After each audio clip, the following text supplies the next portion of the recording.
Hello there everyone. This is a video CV explaining my skills and qualifications and experiences that I've had. Okay. Um, I've been school, college, university. So I've got GCSEs, college certificates, university degree. So I specialised in graphic design, digital arts and animations and things like that. Web design. This was done in like the year 2000, 2001 or so, where I completed my course and university time. Now, the reason why I'm making this short video is to kind of explain a few things for any potential employers that may ask me the same questions again and again, or may want to just know a little bit more about me and my situation and circumstances. Like I said, I was very good at my studies and I did some exceptional work in university and college. Since I left university, it's been very difficult to get proper graphic design and arts jobs and anything of that nature in the media. So it's been very difficult. I've been given very little opportunities in this country as a British-born man. So really this is just to help fill in a few of the gaps that people may have reservations about. So basically, I am good at drawing. I was good at all the graphic design stuff. I was actually pretty much one of the best in my class in college and university. I made the world's first simulated app in 2001, which I have uploaded onto my LinkedIn page via YouTube as well. So that's all there to be seen, as well as another short CV, video CV I made from that kind of time and era, which explains the kind of work and that I have done during that time. Okay, and reason why I'm making this video is to give a bit more of an extension about where I am, what I'm looking to do, and how things are panning out, etc, etc. Right?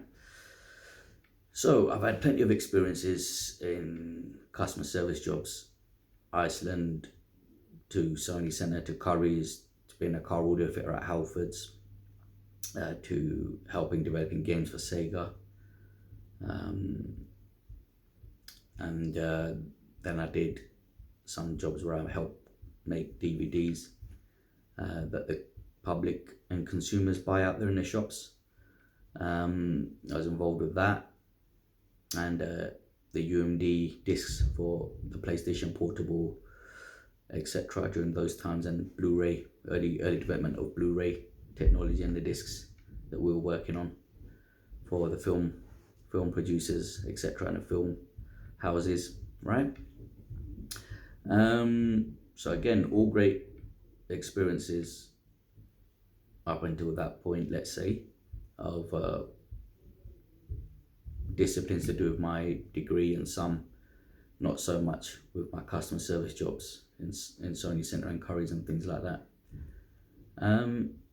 So then after that, I applied for jobs at car showrooms. So I got a job at Lexus.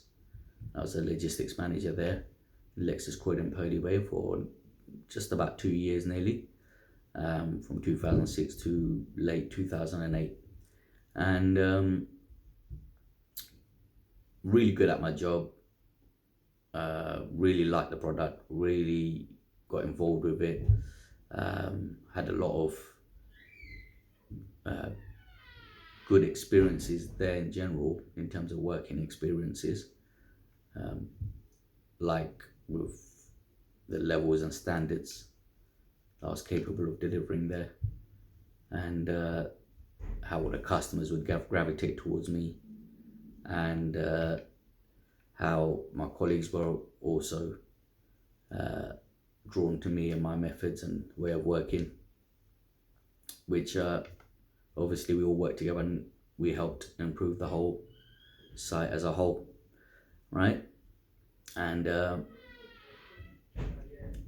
what happened during those times, I got this new manager in, which was a bit unfortunate, whose name was Paul Meller, who was from the Richmond branch of Lexus. He then got transferred to my branch in Croydon, which I was running for 6 months pretty much on my own before he came. And then he came there and he pretty much made my life a misery, made up things about me, and then forced me to leave the company. And unfortunately that was the end of that. And because I had a lot of respect for people in power and authority and that during those days, as you can see, someone that was very respectful to my teachers, scholars, religious teachers, etc., university teachers, everyone, that even my work managers and that, I was quite a respectful person. So I wasn't the kind of person to really want to argue or fight back over such matters. I'd rather move on and get another job.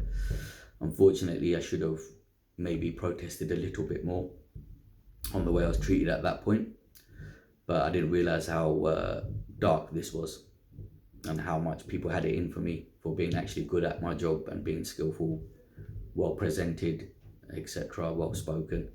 And this used to trouble a lot of the privileged people from a lot of the rich areas and that had jobs there with lesser qualifications than me, but they were getting more money than I was, like my manager. He was on 80,000 plus a year. He didn't have a degree, but because he went private school, he was placed pretty much there and just had a stable job. His job was never under threat or anything. Even, you know, the way he treats people and stuff, especially people like me. Anyways, after that I got a job where I was doing a filming job, going around Europe filming. I've got videos of that, clips of that, evidence of that as well, of me doing that, going to different parts of Europe, France, Amsterdam, etc., and different parts of UK even, right? So I've got videos of all of that as well, proving that I've done these jobs. And then after that, I found it a bit difficult to get proper graphics jobs or anything to do with media and that again. Then it got really rock hard, you know, during just after the economic crash, and there was literally no joy. So I entered the car showroom markets again, worked for BMW Park Lane as a service advisor. I worked for Mitsubishi after that as well as a service advisor. And then since then, I've just really been looking for work. I've done little bits of training here and there in between, other short courses and small health and safety courses and these kind of things, just to tie time here for a little while. And obviously I've got a few little gaps on my CV in that now which I get queried about. Also, I had a couple of operations and that as well in the last sort of 10 years to do my my back as well, which interrupted some of the time I should have been, let's say, working. Now, the problem I have is that I know I'm a really intelligent guy, smart looking, well spoken, obviously well educated, British born. In this country, I've never felt any sense of equality, fairness, or sense of justification for any work or jobs that I was offered in terms of the quality of man that I am. And as a 42-year-old man right now, as of this day, I should be allowed to sell my positive attributes of being a good man, honest worker, etc., etc. Now, when I've applied for jobs, let's say, whichever way, via agencies or anything, they're asking questions about certain things, let's say gaps and that. And to be honest, I think it's rather irrelevant for people to even ask for any small questions about gaps and this kind of thing towards me. And I'll tell you exactly why this is. It's because I've got a lot of skills and knowledge to do with cars and electronics in every way you could probably possibly imagine, right? You have to read my CV and my LinkedIn to see all that. I've got all kinds of skills, yeah. I don't want to go in too much detail, but that's why it sounds like I'm glossing over, but I'm really good with car audio, good with body work, good with electronics. I can fix engines, do all kinds of stuff, yeah. So I've worked with people that literally don't deserve to be in a car showroom, yeah. And they know nothing about cars, have no enthusiasm for the cars, for the brand, for the job, for the customers. You know, none of it where it counts. They haven't really got any of it, but then they're still very entitled for what they want and their holidays and etc., their wages and that. Now, someone like myself, when it comes to bartering and making myself a better contract and better terms, I was never really allowed to exercise that. It was almost like I was being treated like a foreign immigrant, where I wasn't allowed to barter or negotiate on terms of wages, holidays, etc. When I tried to book holidays at half my jobs, they'd get angry even, and they'd try to look for ways to get rid of me from their company. They'd find devious ways to try to push me out some of my jobs and that, like Toad, like Lexus, etc. BMW even, you know, they didn't want to give me my holidays at Park Lane. So, you know, they kept, you know, making things hard for me. And then my manager at that time, her name was Hayley Burgess, you can look her up as well.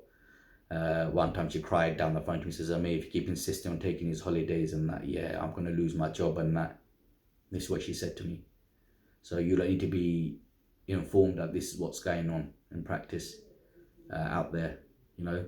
She said that she was going to be sacked if I insist on taking these holidays. And then she said, why don't you take the holidays and money and that? And I go, no, I want the holidays. Because I know what's happened here. Our working rights have been eroded.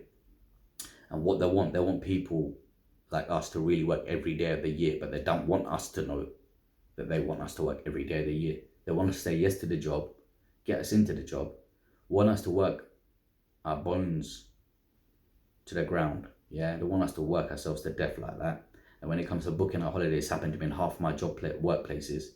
When it comes to booking our holidays, and I start making excuses, start trying to make excuses to get rid of me, start finding ways to abuse me, all kinds of things, right? So there's all of that. Now, my problem is this, yeah. I get questioned on small little gaps or, you know, other questions that potential employers have. And then they say things like, oh, you haven't been in, let's say, recent employment. And, you know, we want someone that was in the job recently, etc., whatever. Yeah. Now, they don't seem to understand the word enthusiast and intelligent and nerd and super clever. I'm not a normal person that's just going to do a job, do another. You know what I mean? Like, I'm really clever. And they don't seem to want to put that in the mix. That, no, this guy's clever. He could have done something 10 years ago. He can pick it up and do it again now. Do you see what I mean? They don't afford me that liberty to say this guy's really intelligent and he's very capable, yeah, and highly educated. They don't really afford me that, right? Now, my biggest issue is this. I know people in the industry, yeah, that have stolen cars from the car showrooms, or stolen something, money or whatever, stolen, yeah,